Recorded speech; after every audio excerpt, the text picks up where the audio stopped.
जो है these are mast cell stabilisers, ठीक है, क्योंकि हमने कहा मास्ट सेल्स इंपॉर्टेंट है, तो वो ड्रग्स जो मास्ट सेल्स को स्टेबलाइज करे तो दैट इज सोडियम क्रोमोग्लाइकेट। और तीसरी जो है वो leukotriene modifiers. I am sure अब सब लोगों ने leukotriene montelukast is the prototype drug जो कि ल्यूकोट्राइन्स को ही रिलीज नहीं होने देगी। तो जो भी आपके कंट्रोलर ड्रग्स है वो इन्फ्लेमेटरी पाथवे को किसी न किसी लेवल पे जो है वो अफेक्ट कर रही है।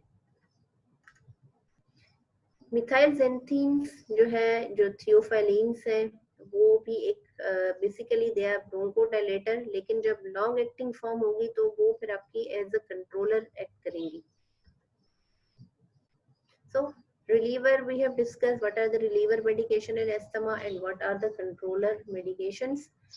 अब स्टेप वाइज अगर हम अप्रोच जो है मैनेजमेंट की बात करें, right now we are discussing the chronic one. तो जैसे जैसे स्टेप बढ़ेगा, step one is mild intermittent, इसमें पेशेंट को बहुत इनफ्रीक्वेंट जो है वो सिम्टम हो रहे होते हैं, ठीक है।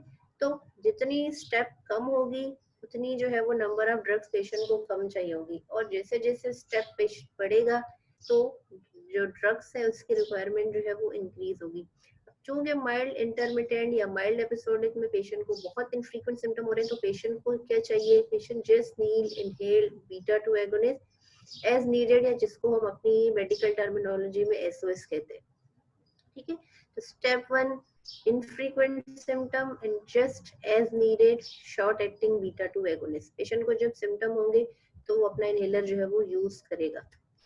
अब स्टेप टू जो है उसमें पेशेंट को ज्यादा फ्रीक्वेंट सिम्टम हो रहे हैं, फ्रीक्वेंट सिम्टम भी हो रहे हैं और नॉक्टर्नल सिम्टम भी हो रहे हैं, पेशेंट को रात में बार बार उठने की जरूरत पड़ रही है, उसका पीक फ्लो जो है वो भी कम होना शुरू हो गए। तो इसमें फिर हम साथ में इनहेलर जो है वो कंट्रोलर ड्रग्स भी शुरू करेंगे। यहाँ पे स्टेप वन में हम सिर्फ जो है वो रिलीवर ड्रग्स दे रहे थे, स्टेप टू में हम लोग कंट्रोलर जो है वो ड्रग्स भी देना शुरू करेंगे। अब कंट्रोलर के अंदर वी हैव डिस्कस सबसे इम्पोर्टेंट जो है वो इनहेल्ड कार्टिकोस्टेरॉइड्स है विच इज बेक्लोमिथाजोल। दूसरा ऑप्शन क्या हो सकता है आपका sodium cromoglycate which is the mast cell stabiliser, या फिर आपका जो है वो ल्यूकोट्राइन मॉडिफायर। तो तीनों में से आप कोई भी जो है वो चूज कर सकते हैं, लेकिन first choice of drug is the inhaled corticosteroids. अब स्टेप थ्री में पेशेंट को जो है वो ज्यादा सिवियर जो है वो सिम्टम हो रहे हैं, परसिस्टेंट सिम्टम है, यानी वो जो हम कह रहे थे कि पेशेंट को जो है वो सिम्टम फ्री हो जाता है बीच में, अब यहाँ पे वो चीज अप्लाई नहीं होगी, पेशेंट को जो है वो मुस्तकिल जो है वो सिम्टम हो रहे हैं।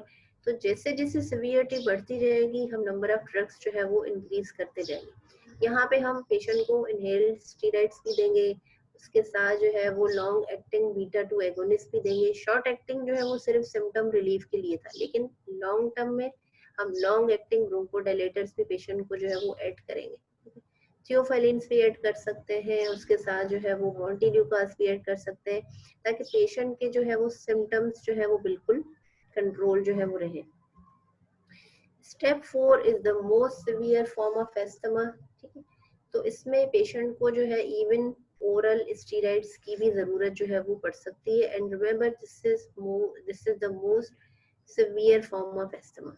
तो जहाँ पे पेशेंट के सिम्टम जो है वो बेहतर होंगे हम उस लेवल पे जो है वो पेशेंट को जो है उतनी ड्रग्स जो है वो देंगे। अब एक पेशेंट को हमने एक स्टेप पे जो है वो स्टार्ट किया, सपोज हमने स्टेप 4 पे किया, लेकिन इसका ये मतलब नहीं है कि वो लाइफ लॉन्ग जो है वो स्टेप 4 पे ही रहेगा। जैसे जैसे पेशेंट के सिम्टम बेहतर होंगे, कंट्रोल बेहतर होगा, तो हम we will move step down, यानी हम नंबर ऑफ ड्रग्स को कम करेंगे, और जैसे सिम्टम या कंट्रोल जो है वो वर्स हो रहा होगा तो we will move step up. तो एस्थमा की मैनेजमेंट स्टेप वाइज होती है, यानी स्टेप अप स्टेप डाउन। तो इस तरह से जो है वो हमें चलना है in the long term management, ठीक है। स्टेप 1 2 3 4 5, ठीक है। पेशेंट जब बेहतर हुआ तो we will move step down, और अगर कंट्रोल वर्स होगा तो we will move step up, ठीक है। तो we have discuss the chronic management और long term management. Acute asthma के बारे में थोड़ी सी चीजें हम डिस्कस कर लेते हैं, क्योंकि अक्यूट एस्थमा जो है एक बहुत ही कॉमन क्लिनिकल जो है वो सिनेरियो है, उसपे भी एम यही है पेशेंट की पहले तो हमने मोर्टेलिटी जो है वो प्रिवेंट करनी है, क्योंकि अक्यूट एस्थमा अटैक जो है उसकी मोर्टेलिटी बहुत ज्यादा होती है। पेशेंट का रेस्पिरेटरी डिस्ट्रेस को रिलीव करना है, तो बेसिकली अटैक जो है वो आइडेंटिफाई करना उसको बहुत जरूरी है कि पेशेंट को अक्यूट अटैक जो है वो हो रहा है। अब जैसे क्रोनिक एस्थमा की क्लासिफिकेशन थी, इसी तरह से अक्यूट अटैक को भी हमने क्लासिफाई करना होता है कि वो किस सिवियरिटी में जो है वो फॉल कर रहा है। तो अक्यूट जो exacerbation of BAE acute exacerbation of bronchial asthma या अक्यूट अटैक ऑफ एस्थमा भी आप इसको कह सकते हैं। माइल्ड होता है, moderate and severe. Different parameters होते हैं क्लिनिकल, जिसके ऊपर हम लोग जो है ना वो डिसाइड करते हैं कि whether this is mild attack, moderate attack, severe attack. For your level हमें ये नहीं एक्सपेक्ट करते आपसे कि आपको सारे के सारे फीचर, बस ये कि कुछ फीचर ऐसे हो जो कि आपको सिवियरिटी के पता होना चाहिए कि अगर हाँ ये, क्योंकि माइल्ड अगर अटैक है तो वो बहुत ज्यादा कोई कंसर्न वाली चीज नहीं होती, वो ज्यादातर जो है वो बेहतर पेशेंट जो है वो रिकवर कर जाते हैं। लेकिन जो सिवियर और लाइफ थ्रेटनिंग अटैक है, तो सिवियरिटी के हमने क्या क्या फीचर्स जो है वो डिस्कस किए थे कि पेशेंट जो है वो patient will be unable to talk. ठीक है, यहाँ पे पेशेंट सेंटेंसेस में बात कर रहा है, यहाँ पे फ्रेजेस, लेकिन यहाँ पे पेशेंट इतना ब्रेथलेस होगा कि इवन वो बात भी नहीं कर सकेगा। साइनोसिस पेशेंट को हो सकता है, ठीक है, और पेशेंट को जो है वो अब ऑक्सीजन सेचुरेशन भी यहाँ पे वो ड्रॉप करना शुरू करेगा और अल्टीमेटली पेशेंट जो है वो फटीग हो जाएगा। And life threatening asthma is the most severe form, जहाँ पे पेशेंट को जो है वो साइनोसिस होगा। और लाइफ थ्रेटनिंग एस्थमा वाले जो पेशेंट्स होते हैं दे नीड अर्जेंट इंट्यूबेशन। तो ऐसे पेशेंट को हमने आईसीयू भी शिफ्ट कराना होता है और अर्जेंट इंट्यूबेशन की भी जरूरत पड़ सकती है।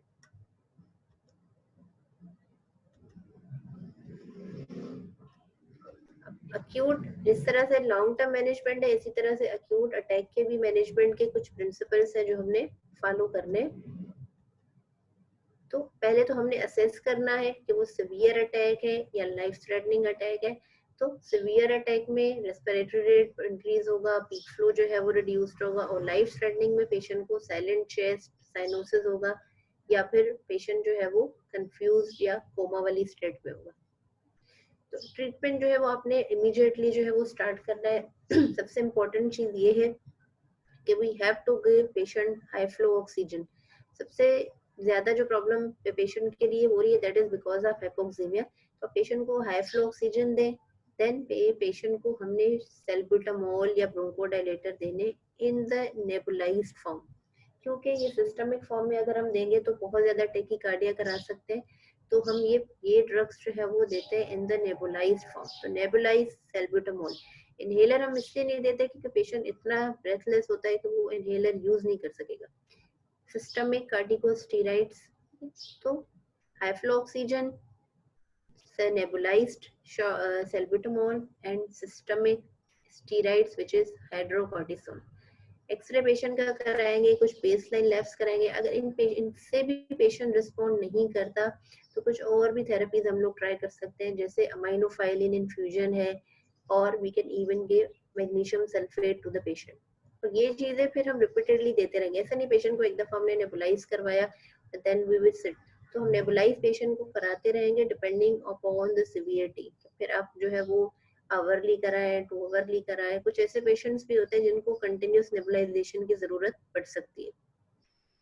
फिर अगर पेशेंट इम्प्रूव हो रहा होगा तो हम किस तरफ जाएंगे, और अगर पेशेंट नहीं इम्प्रूव कर रहा तो फिर हम लोग जो है वो और जो है वो ड्रग्स। लेकिन मैनेजमेंट में मेनली 2-3 जो इम्पोर्टेंट प्रिंसिपल्स है वो है systemic corticosteroid, high flow oxygen and nebulised bronchodilator. अगर उसके बाद भी पेशेंट जो है वो इम्प्रूव नहीं कर रहा होगा तो फिर हम दूसरी चीजें ट्राई करेंगे, जैसे भी हमने डिस्कस किया, मैग्नीशियम सल्फेट है और अमाइनोफाइलिन इन्फ्यूजन। और पेशेंट को हम फिर मॉनिटर करते रहेंगे कि सिम्टम उसके कैसे हैं, बेहतर हो रहे हैं, नहीं हो रहे हैं, उसका जो रेस्पिरेटरी रेट था वो बेहतर हो रहा है, ऑक्सीजनेशन जो है वो इम्प्रूव हो रही है। एंड लाइफ थ्रेटनिंग जो अटैक होता है दैट नीड्स अर्जेंट इंट्यूबेशन। ये जो पेशेंट्स हैं इनको आईसीयू में रखना है, और ज्यादातर इन पेशेंट्स को जो है वो एंडोट्रेकियल ट्यूब की और मैकेनिकल वेंटिलेशन की जरूरत है।